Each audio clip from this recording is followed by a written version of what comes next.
दोस्तों इस वीडियो में हम आपको सेमी ऑटोमेटिक वॉशिंग मशीन का जो 6 तार वाला जो वॉश टाइमर होता है उसका कनेक्शन हम प्रैक्टिकल के साथ आपको दिखाने वाले हैं और ये भी इसमें बताने वाले हैं कि बजर के लिए कौन सा वायर जाएगा और इसमें न्यूट्रल सप्लाई कौन सा होता है और मोटर के लिए कौन सा वायर जाएगा और किसमें हम फेज सप्लाई देते हैं।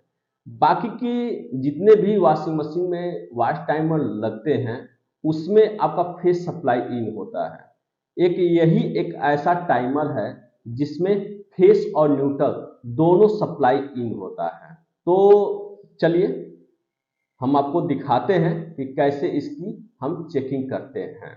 तो हमारे वीडियो पे आप नए हैं तो हमारे YouTube चैनल प्रीतम सर को आप सब्सक्राइब कर लीजिएगा और बेल आइकन के ऑल बटन को आप जरूर प्रेस कर लीजिएगा, तभी जाके इस तरह के वीडियो का नोटिफिकेशन सबसे पहले आप तक पहुंचेगा।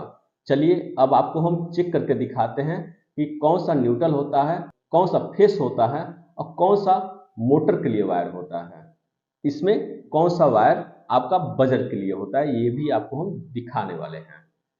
तो वीडियो के लास्ट तक बने रहिएगा, तभी जाके आपको पूरा क्लियर समझ में आएगा। तो चलिए हम दिखाते हैं।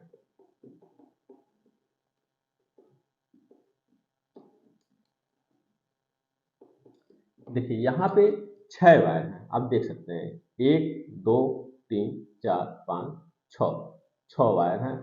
इसमें एक छोटा सा मोटर भी लगा होता है, इसलिए इसमें न्यूट्रल सप्लाई दी जाती है। ठीक है, तो इससे बहुत लोग कंफ्यूज हो जाते हैं कि 6 तार वाले वॉश टाइमर का कनेक्शन आखिर किया कैसे जाता है। तो वही चीज आज इस वीडियो में आपको क्लियर करने वाले हैं। तो वीडियो के लास्ट तक आप बने रहिए, तभी आपको पूरा समझ में आएगा ये कनेक्शन।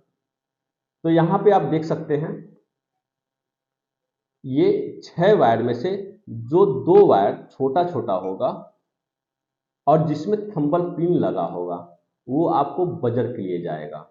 जो अलार्म बजता है उसके लिए ये 2 छोटे वायर आपके जाएंगे। ठीक है,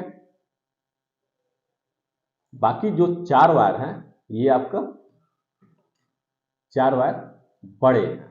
ठीक है, ये बड़े हैं, ये 2 वायर छोटे थे। ठीक है, यानी यहां तक आपको समझ में आ गया कि जो छोटे वायर होते हैं जिसमें थंबल पिन लगा होता है वो आपका बजर के लिए जाता है।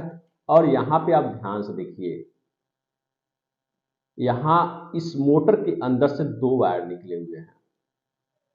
देखिए ध्यान से देखिए, इस मोटर के अंदर से 2 वायर निकले हुए, एक येलो है एक व्हाइट है।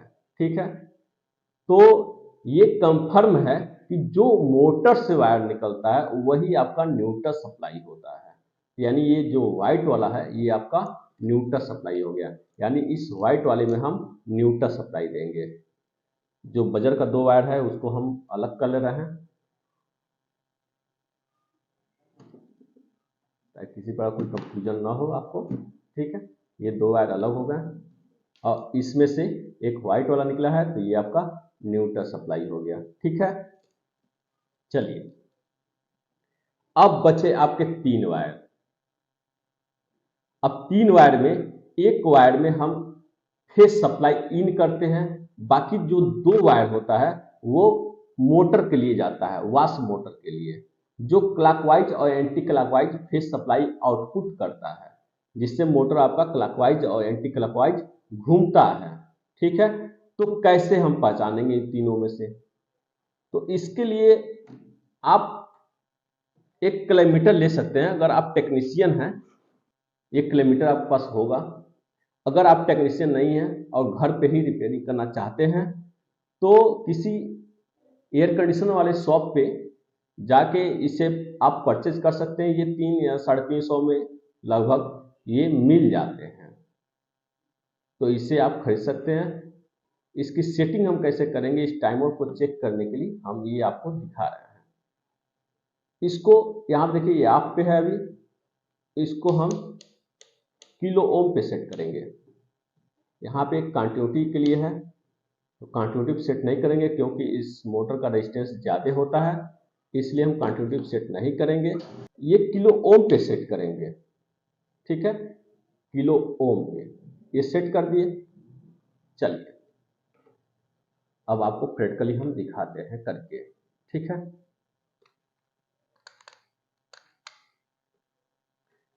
अब दूसरी सेटिंग हम टाइमर की करेंगे। कैसे? अभी ये ऑफ है, चलिए ऑफ करके आपको दिखाते हैं। ये ऑफ हो गया, कट से किया, ये ऑफ पोजीशन पे अभी है। इसको हम क्या करेंगे, अब राउंड करेंगे, ठीक है, ऑन करेंगे राउंड करके। आप 50% भी राउंड कर सकते हैं, फुल भी कर सकते हैं, कोई दिक्कत नहीं है, ठीक है। इसे हम राउंड कर दिए। अब जो न्यूट्रल सप्लाई हम पहचाने थे ये ले लेंगे, न्यूट्रल सप्लाई जो पहचाने थे ये ले लेंगे, इसको इसमें हम डाल देंगे, ठीक है। अब बाकी के आपके 3 वायर ये बचे हुए थे। अब इसी में से ही हमको पहचानना है किस वायर में फेज सप्लाई इन होगा और कौन कौन से वायर मोटर को जाएंगे, ठीक है। तो चलिए 1 बाय 1 करके हम एक एक वायर इसमें हम डालते हैं।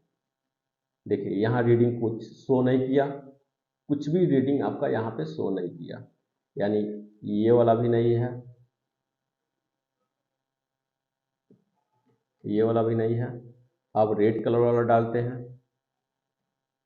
ये वाला भी नहीं है, ठीक है। अब हम ऑरेंज वाला डालते हैं। देखिए यहाँ रीडिंग शो कर रहा है, रीडिंग शो कर दिया, ठीक है। यानी ये क्लियर हो गया कि ये जो वायर है ये फेज सप्लाई इसमें इन होगा। बाकी की ये 2 वायर जो थे ब्लू और रेड, ये मोटर के लिए जाएंगे। आपको क्लियर हो गया, ये दोनों वायर मोटर के लिए जाएंगे, इसमें फेज सप्लाई इन होगा और ये व्हाइट वाले में न्यूट्रल सप्लाई इन होगा। यानी आप पूरा समझ गए, इसमें किसी प्रकार कोई कंफ्यूजन नहीं हुआ, आप पूरा समझ गए। किसी किसी टाइमर में क्या होता है, जो 6 तार का होता है उसको कैसे सेट करते हैं। एक तो सेटिंग ये हो गया, फुल करके सेट कर दिए। किसी किसी में क्या होता है, ये ऑफ रहता है, इसको पूरा फुल क्या करते हैं, हम ऑन कर देते हैं और फिर हम इसको ऊपर तरफ लिखाते हैं ऑफ की तरफ, तो कट से आवाज करेगा, वही रोक देंगे। देखिए कट से आवाज किया, वही रोक दिए। इस तरह से भी हम चेक करेंगे, न्यूट्रल डाल देंगे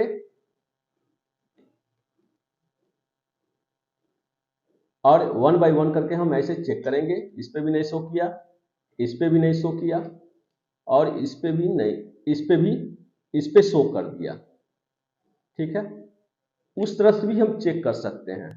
अगर आपको डायरेक्ट उस तरीके से नहीं अगर शो कर रहा है रीडिंग, तो आप इसको पूरा फुल करके और फिर आप ऊपर तरफ हल्का सा करेंगे, कट से जहां आवाज करे रोक देंगे, फिर चेक करेंगे तो आपको क्लियर कट बता देगा। दूसरी बात, इस तरह से चेक करने पर किसी भी वायर में आपका रीडिंग शो नहीं कर रहा था, यानी टाइमर खराब है। यह भी क्लियर, फैंटास्टिक। चलिए अगर शो कर दे रहा है तो आपका टाइमर सही है।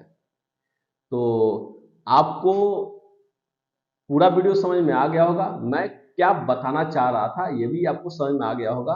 और मुझे विश्वास है कि अब आप घर पे ही अपने वॉशिंग मशीन का टाइमर लगा सकते हैं अगर ये वॉश टाइमर खराब है तो, ठीक है। तो चलिए इसी तरह के वीडियो हम हमेशा बनाते रहते हैं और हमारे वीडियो को देखने के लिए हमारे चैनल को आप जरूर सब्सक्राइब कर लीजिएगा और बेल आइकन के ऑल बटन को आप जरूर प्रेस कर लीजिएगा। तो मिलते हैं इस तरह के वीडियो लेकर फिर नेक्स्ट वीडियो में आपसे, तब तक के लिए धन्यवाद।